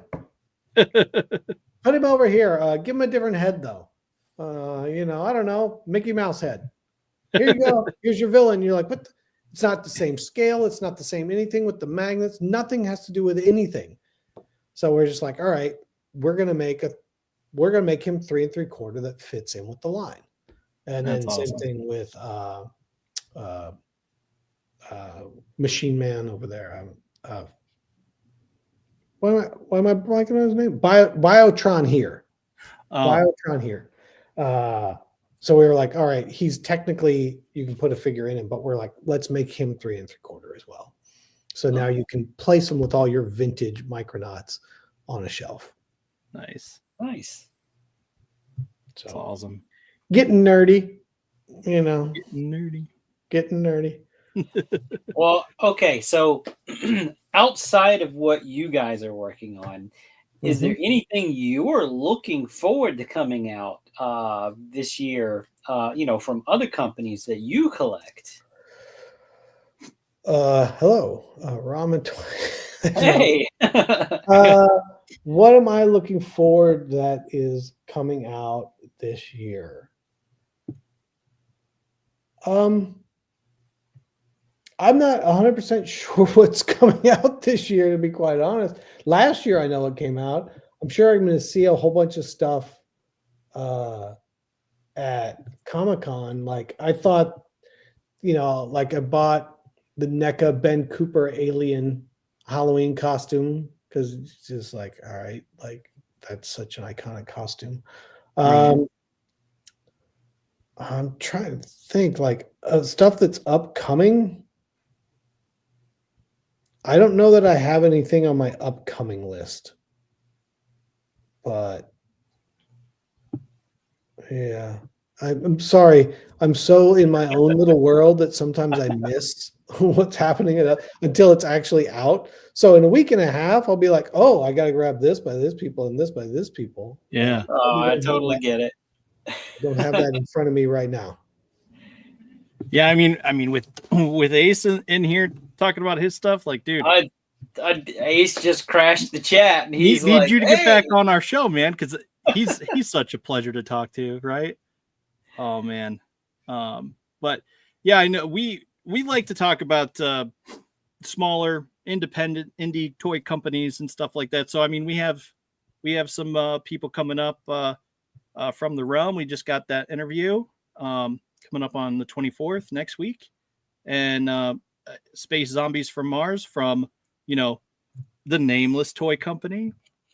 So I'm not gonna say. But yeah. he always goes, well, that's really tragic. You don't have a name. Yes. I'm sure they get that a lot, but right. Yeah. So, but yeah, so again, dude, thank you so much for coming on and bearing with us as we rattled around. Well, sometimes it's just like I can't answer your question, so it feels a little disingenuous. Where it's just like, it's like, tell me what's in wave 14, 15, and 16. It's like I can't answer any of those questions at this time. No, but we totally get it. But I don't know. I just there's so much cool stuff coming. I think if you've gotten this far with us, it's only going to keep getting better. That's all I can keep saying is like, man, I'm so excited about what's coming out in that wave. I'm so excited about what's coming out in this wave. And I've got favorites in each one where, like I said, so many of these characters, you really start getting into stuff that like the character, you guys know, they only appear in an episode, maybe two, but what they look like as a toy is like, oh, wow. Yeah. They really translate into cool looking toys. Like for me, dude, that was I just completely blanked on his name. I'm a terrible Thundercats fan. The samurai. Oh, yeah. Whatever his name is. But dude, that toy was so freaking awesome. It was a sleeper in the wave. Like I was just like, oh, okay, cool. Yeah, I'll get him. But then when I get him and I look at him, it's just like, holy crap, this is amazing. Wasn't it Hachiman or something? Yeah, Hachiman. Thank you. Good God. I got I feel you. ashamed that I forgot that. But see, there you go. This is how it's a tag team up here. That's what we're working on here. Oh, wait till we start talking in unison. There you go. Well, what else? But what else is on your list then? Since I poorly answered what's on my feed. I have too much to look forward to. Cake turtles. There's so we call them the cake turtles from Medi Toys. They're doing the really ripped versions of the like a modern take on the Ninja Turtles. There's the big elephant in the room with the horsemen, their dragon that they keep saying that they're going to solicit here in March. I don't know how I'm going to afford that. That to me is like my cat slayer. It's huge. Yeah. But then I've got a bunch of stuff I'm looking at from 5K Toys. They did these sharks a couple of years ago. I'm waiting on news for that. They did a version of Sun Wukong Monkey King. I mean, I could go on. There's so much stuff, and I'm going, I don't know how I'm going to do all of this. I'm focused on one line, which is your stuff. Like that's all I could afford. Like even then, it hurts to try to figure out how I'm going to pay for things. It's just Well, like, I'm not going to make another Cat's Lair, so you can save that money. well, yeah, but you're safe from play sets. They've been Safe from shelved play for a sets minute. for the time being, Dustin. how about Mumra's Tomb? Maybe You don't know how many people have asked me about Mumra's Tomb. I've gotten, here are the cutaways from the original animation artist who sketched it. Here's the concept art for it. I got it all. nice. Yeah. Well, I know we're all looking forward to that, but I do. That's a whole conversation separately. Like I'm curious on how you're actually going to do that when it comes down to it one day. Still, I think right now, I think we're good, and we're going to take a nice respite from play sets for a while. that's good. You know, I don't want to try to ship any more boxes of that size anytime soon. Yeah, 2 boxes. That was insane. And even then, it didn't work the way we had hoped it would work. Yeah, marked safe. Oh wait, no, I clicked the wrong comment. Marked safe from additional Super 7 play sets. Exactly. There you go. That's good. That's pretty funny. Oh man, but best comment of the night. Yeah. I'm trying to think, like, sure. you know, there's I'm excited about a lot. I hate to be the plug guy, but I'm excited about a lot of what we're making. Yeah. I'm excited about a bunch of the stuff that we're doing later in the year. We'll see you there. There's a lot of really cool stuff that we've been working on for a while. And I think there's something really, you know, obviously we've spent the majority of our time here really talking about the serious action figure side of it all. There's really something that as we get into, I don't know if you guys have seen the promos that we've done around Fun or whatever, but Fun is basically us taking what we've done here in Japanese vinyl for forever. It's like, how do I take this, which I've been selling for 20 years? How can this formula works so well for us. How do we take this and apply it to licenses? Because this is a whole different world of collecting. Yeah. And how do we bring these two things together? So our first Fun that just came out, which was Godzilla and Godzilla -1 and Mechagodzilla 2, are the first of the Funs. And then there's a bunch more like that. So it's like, all right, we're taking all this stuff that we've learned making vinyl in Japan forever and getting to apply it to some of the American licenses in a way that I think people here can understand. And that's really exciting for me, because there's the side of me that gets really excited about, like, you know, action figure. There's the side that's very excited about vinyl figures. There's the part that's excited about, you know, bootlegs. There's the part that's excited about, it's like, how do we figure out that we can take this inspiration from someplace else and sort of tweak and evolve it into a way that makes other people understand what we see in this. So like right now for you guys, right, obviously it's a little harder being not here in person, but like what makes these things so special, you know, it's hard to see on a screen and go, like, it's just a little cute figure. Like, I don't get it. Why do people fall in love with this stuff? Because all of you probably know one guy that's gotten sucked into the soft vinyl world, whereas like they're just like insane and they're just like, I got to have every vinyl ever made. Right. It's like, how do we translate this that seems so abstract to a lot of people into something that they can understand? Because there's a joy here, just like there's a joy, you know, in this or in, you know, the Thundercats that we're talking about. And that's really, it's like, so that's exciting as well. Like, did you guys see the tricycle figures that we've made? I don't know. I don't think so. Sick, dude. Hold on. Let me grab one. I'm going to end on something that's not even here. It sounds very familiar. I may have seen them, not knowing what they were. Yeah, same. There's a lot of stuff that comes across my screen, though. Like with all the deep dives I've done, I may have seen these. Yeah. I would just have to wait for him to come back. Right. Can't wait for Tiamat to come in. Yeah. Yeah, that's a cool one for sure. When I first saw that thing, I was like, whoa, wow, somebody's finally doing that. Yeah. All right. These. Oh, okay. I have seen this. Oh, dude. Yes. Yeah.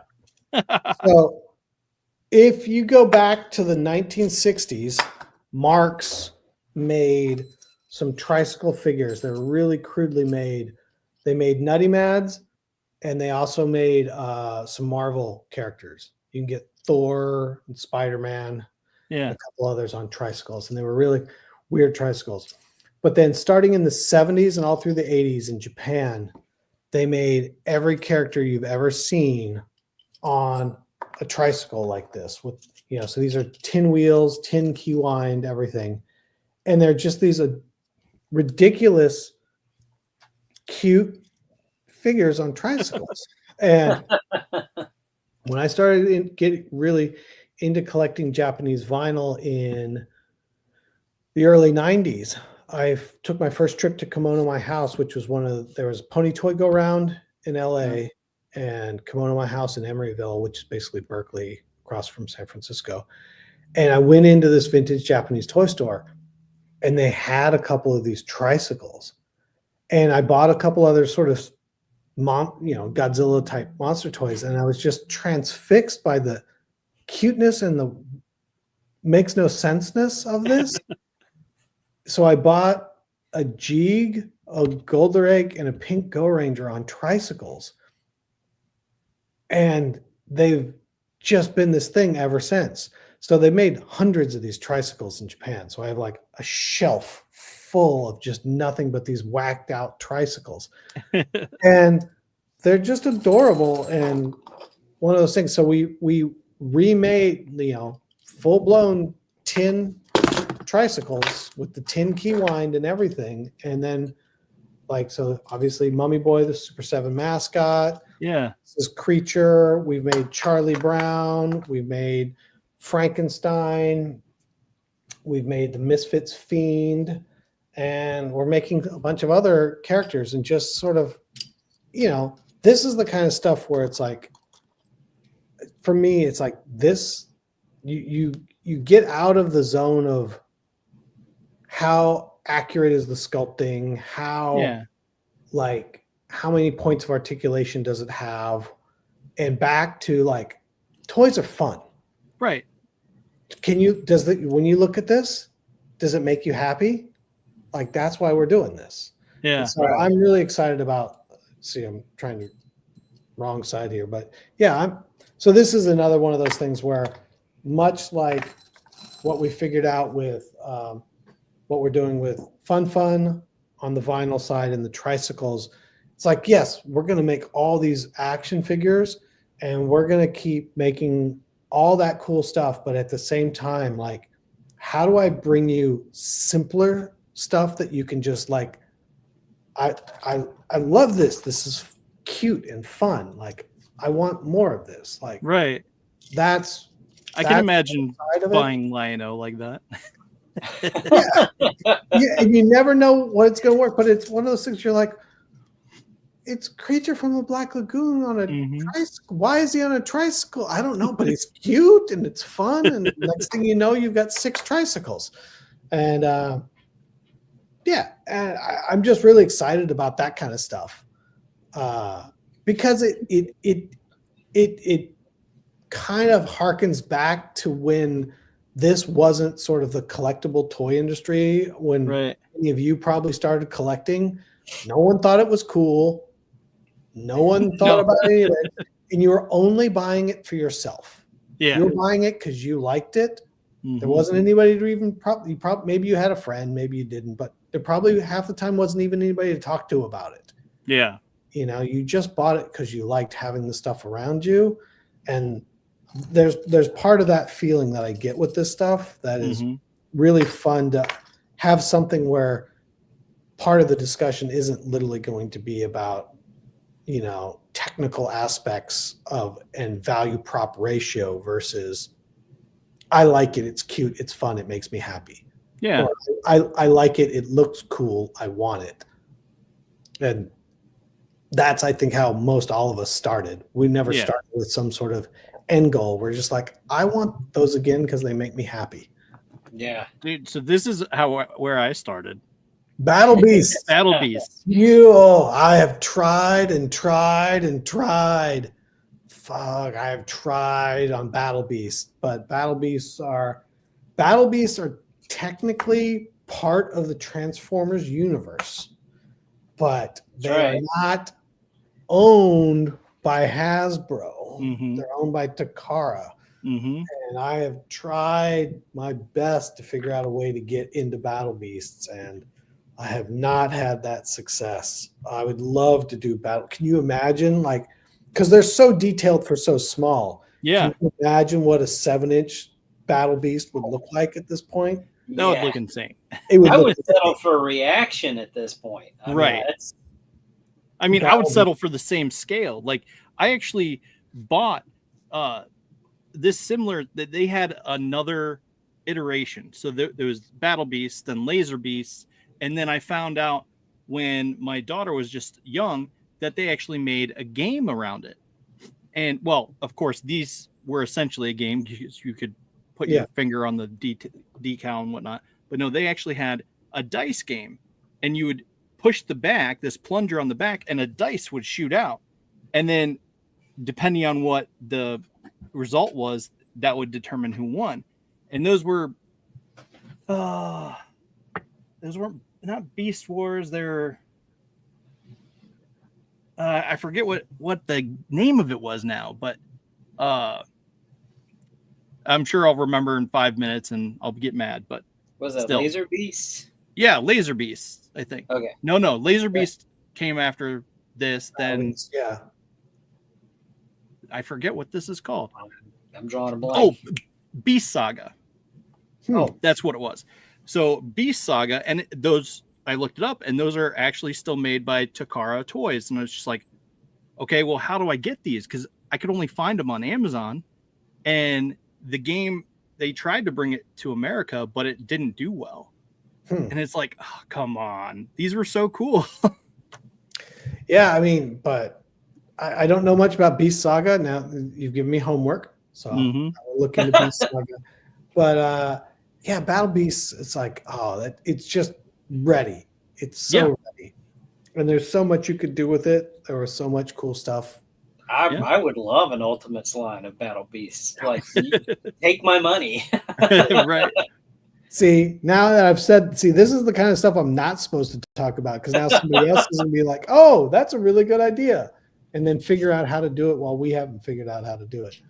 We've had a lot of conversations about it, and it just hasn't really materialized because of, while technically it's a spin-off of Transformers, it's not something you can get same way. So but like I said, for anybody like going after Battle Beasts right now, I'm sure there's technically some expensive Battle Beasts, but for the most part, if you're collecting Battle Beasts, you're just collecting because you like them. Yeah, there's not a thing about it. There's not a reason. Like, you just buy Battle Beasts because you like Battle Beasts. Yeah. I bought all the ones that I could find of the Beast Saga at the time, and I was perfectly happy with that. But man, it's like I kept looking at my Battle Beast going like, I wonder if I could complete this line. And so I found a few contacts where it's like I could, but it's quite expensive. And then I go buying, all these other things. Just like, which do I want? Aren't there 120 of them? Something like that. Yeah, I think so.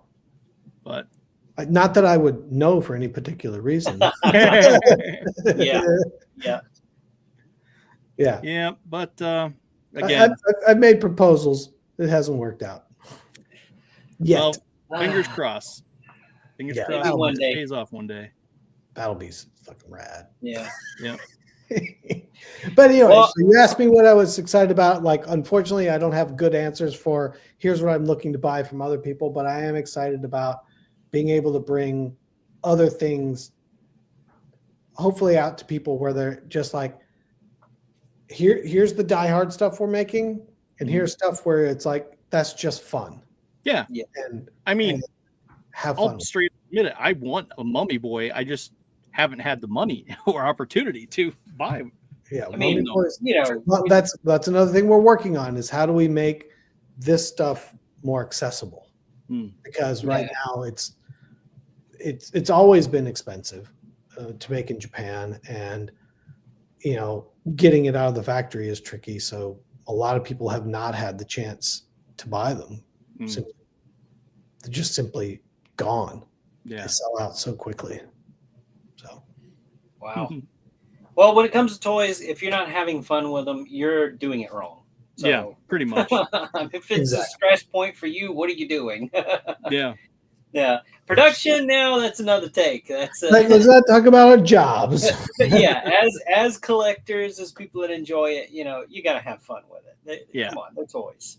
But no, Brian, I want to thank you for once again sitting down with us. I know it's late. We do a late show. I do apologize because that's partly my fault. It's later for you than it is for me. But no, thank you again for dealing with us, poking and prodding and trying to get sneak peek information and for setting some rumors straight. Yes, we set a rumor straight. I gave Dustin some hope for the future.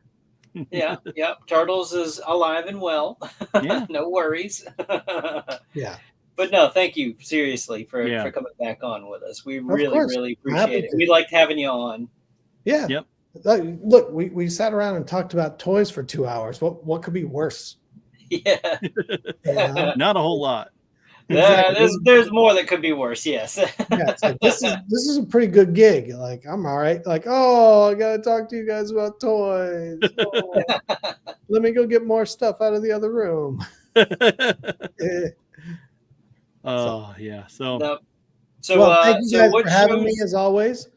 Yeah. So what shows were you going to be at? Like physically, what toy shows was it again? I mean, next up is New York Toy Fair. Okay. That is New York Toy Fair. That is a week and a half away. So everybody will see me freezing in Javits. That setup day where they have all the roll-up doors open so they can load stuff in. Oh no.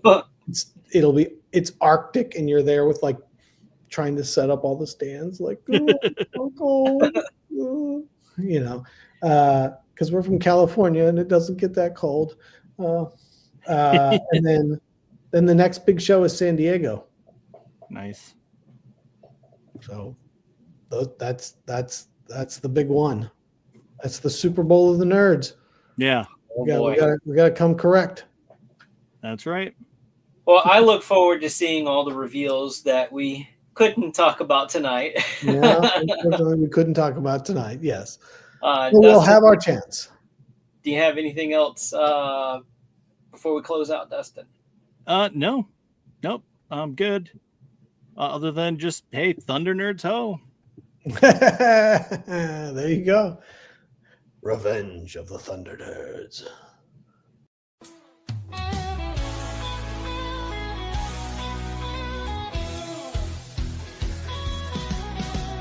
Click on the tube and feel the vibe. Every show you crave right here live. Heroes and villains clash in the night. Madness Comic Network sets it right. Scroll through the list, find what you need. Epic battles and fast-paced speed. From capes to cosmic space delight. Tune in and watch your favorites ignite. On Facebook, share the thrill so grand. On X, the buzz across the land. Madness Comic Network all around. In every episode so joy is found.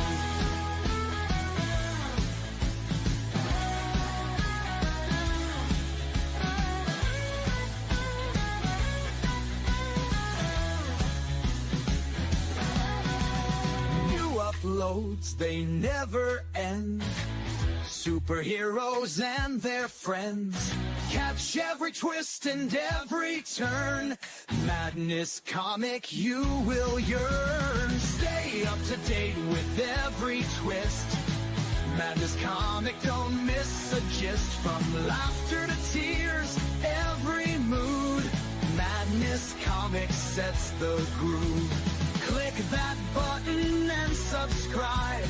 Catch the wave and ride the tide. Join the fun, join the craze. Madness comic brightens days. Hey!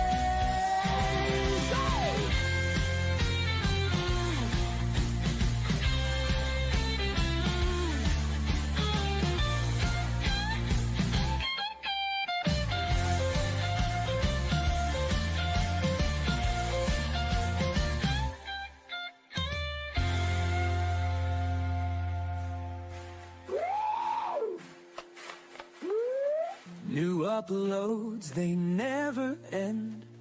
Superheroes and their friends catch every twist and every turn. Madness comic, you will yearn. Stay up to date with every twist. Madness comic, don't miss a gist. From laughter to tears, every mood. Madness comic sets the groove. Click that button and subscribe. Catch the wave